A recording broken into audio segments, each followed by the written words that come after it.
Hello defence aspirant. आज के video में हम देखेंगे Indian navy medical assistant preparation tips and study plan देखेंगे। यहाँ पर मैंने एक लिखा है थंबनेल में, आप जैसे देख सकते हैं कि एक बार करिए और ठीक से करिए, क्योंकि हम कई बार गलत करते हैं और उसके लिए हमारे को सक्सेस जल्दी नहीं मिल पाता, हम गलत डायरेक्शन में चले जाते हैं।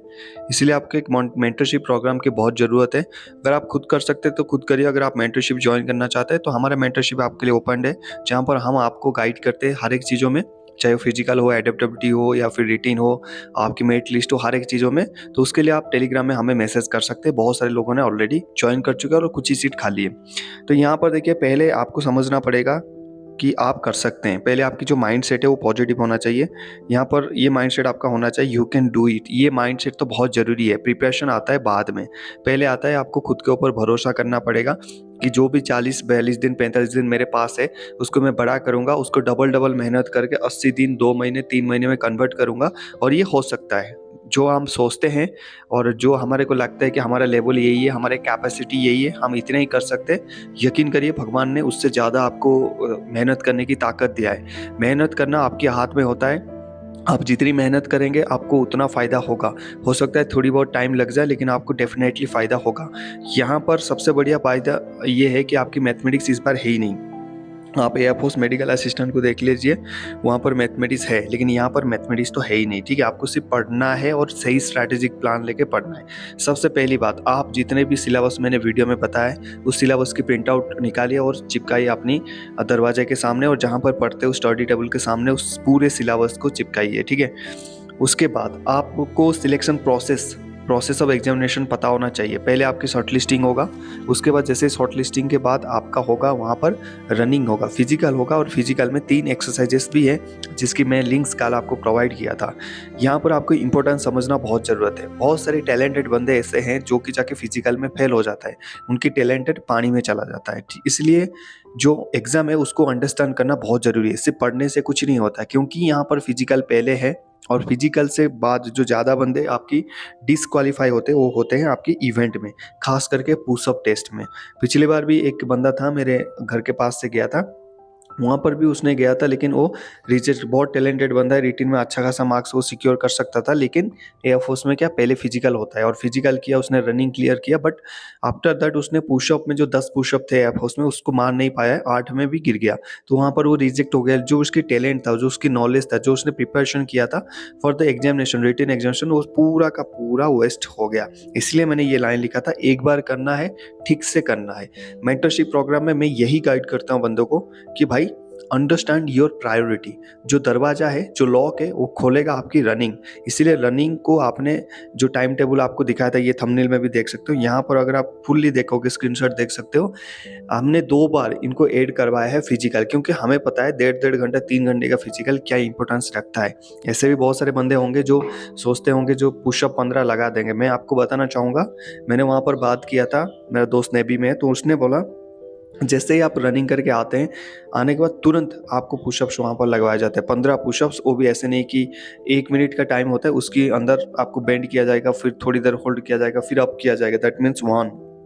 तो मान लीजिए वो 15 पुशअप्स 40 पुशअप के बराबर हो जाता है। जब बंदा रनिंग करके आके सडनली पुशअप्स लगाते हैं, ये वही समझ सकते हैं जिन्होंने लगाए हैं। ठीक है, हमारे लिए बहुत ईजी है, हम 100 पुशअप्स अभी लगा सकते हैं। ठीक है, लेकिन we are in part of Indian army. ठीक है, तो वहाँ पर हमारे लिए ईजी हो जाता है, क्योंकि हम डेली टू डेली बेसिस पर करते हैं, रगड़ा पट्टी खाते हैं। तो आपके लिए काफ़ी ये डिफिकल्ट होगा, इसलिए प्रैक्टिस कर लेना। फर्स्ट प्रायोरिटी आपका है फिजिकल्स और जो उसकी इवेंट्स है तीनों, स्क्वाट्स, सिटअप्स और पुशअप्स, ये क्लियर करना है। क्लियर करने के बाद ही उसी दिन आप रिटिन एग्जामिनेशन में जाओगे और उसी दिन आपकी रिटिन होगा, वहाँ पर ऑफलाइन रिटिन होगा आपका। ठीक है, वहीं आप रिटिन देने जाओगे। अगर उसको क्लियर नहीं करते तो उसी दिन आपका रिजेक्ट हो जाएगा, तो कोई फ़ायदा नहीं है। इसलिए फिजिकल के लिए तैयारी करना है। अगर आप तैयार नहीं कर सकते हो खुद से, आइए मेंटरशिप ज्वाइन करिए, हम आपको तैयार करवाएंगे। ठीक है, जो आपकी इवेंट्स है, हमारी गारंटी है कि आप फिजिकल कर लेंगे। दूसरी बात, आप जब भी आपकी फिजिकल हो जाएगा, आप जाएंगे रिटिन एग्जामिनेशन में। रिटिन एग्जामिनेशन को अंडरस्टैंड करना बहुत ज़रूरी है। पहले उसके रिगार्डिंग पूरा सिलेबस आपके सामने होना चाहिए, डिटेल सिलेबस। उसमें 6 सेक्शन हो चुके हैं अभी। पहला सेक्शन है आपकी साइंस, जिसमें फिजिक्स और केमिस्ट्री, उसके साथ एक सेक्शन और ऐड कर दिया कंप्यूटर साइंस, तो तीनों पढ़ना पड़ेगा। दूसरा आपका हो गया इंग्लिश, आपकी पता है पूरा इंग्लिश पढ़ना पड़ेगा। बायोलॉजी एक सेक्शन है 25 का, वो पढ़ना पड़ेगा। लास्ट सेक्शन में जीके करेंट अफेयर्स और नीचे रीजनिंग, 3 सेक्शन यहाँ हो गया। तो बहुत ज़्यादा टॉपिक यहाँ पर आपको पढ़ना पड़ेगा, कवर करना पड़ेगा। तो एक बार अगर आपकी सिलेबस और जो आपका जो टॉपिक्स है वो सारे क्लियर हो गए, उसके बाद एक बढ़िया से टाइम टेबल बनाइए, जैसे हम मेंटरशिप में आपको गाइड करते हैं उस हिसाब से टाइम टेबल बनाइए। टाइम टेबल में हर एक सेक्शन आपके आना चाहिए, A to Z आपका आना चाहिए, हर एक टॉपिक को कवर करिए, ठीक है। और कोशिश करिए हर एक जो टॉपिक से, जैसे एक सेक्शन है आज बायोलॉजी है, उसकी एक टॉपिक आज क्लियर करने के लिए, या फिर 2 टॉपिक्स अगर आपको टाइम मिलता है करने के लिए। मेहनत ज़्यादा करिए, बातचीत और फालतू की जो बकचोदिया लाइफ है उसको कम करिए, ठीक है। मेहनत ज़्यादा करिए, 15-16 घंटे की आपकी मेहनत होना चाहिए आज की डेट में, क्योंकि आपको फिजिकल को भी टाइम देना है।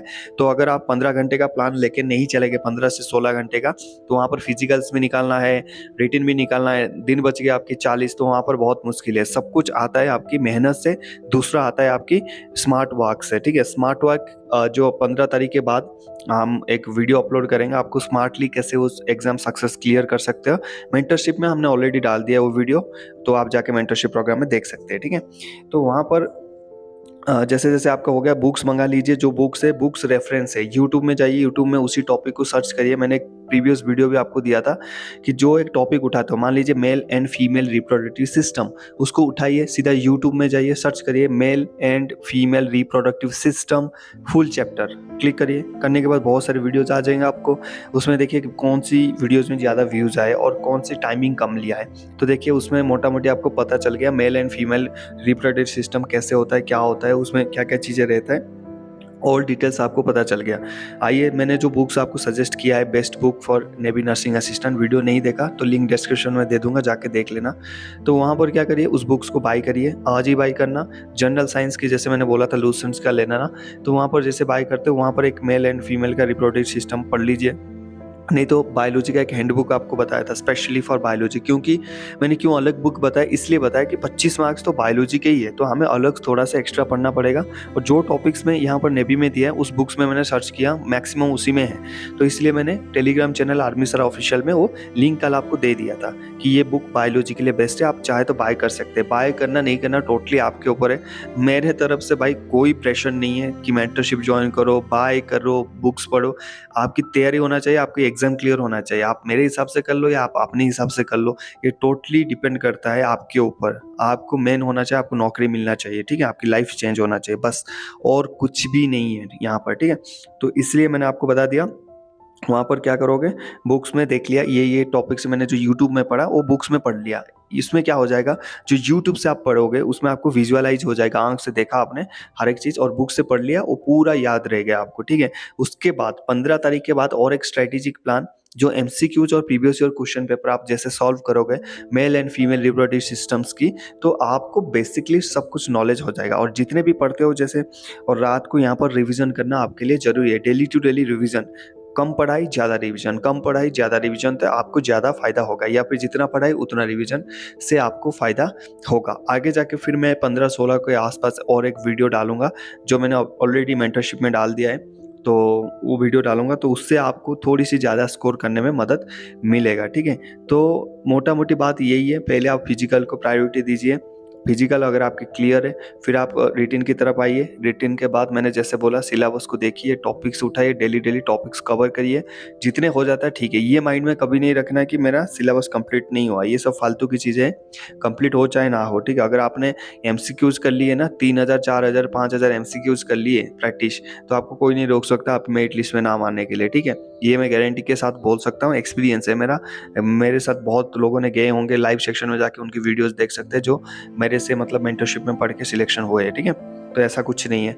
बस बाकी और भी कुछ डाउट्स है आप नीचे कमेंट करिए, पॉजिटिव रहिए, कंसिस्टेंसी रखिए पढ़ाई में। आज 10 नंबर आएगा, कल 5 आएगा, परसों 15 आएगा, लेकिन एक दिन आएगा 100 में से 90 आएगा, ये मैं आपको गारंटी देता हूँ। बाकी मिलते हैं नेक्स्ट टॉपिक में। जय हिंद, हैप्पी यूनिफॉर्म।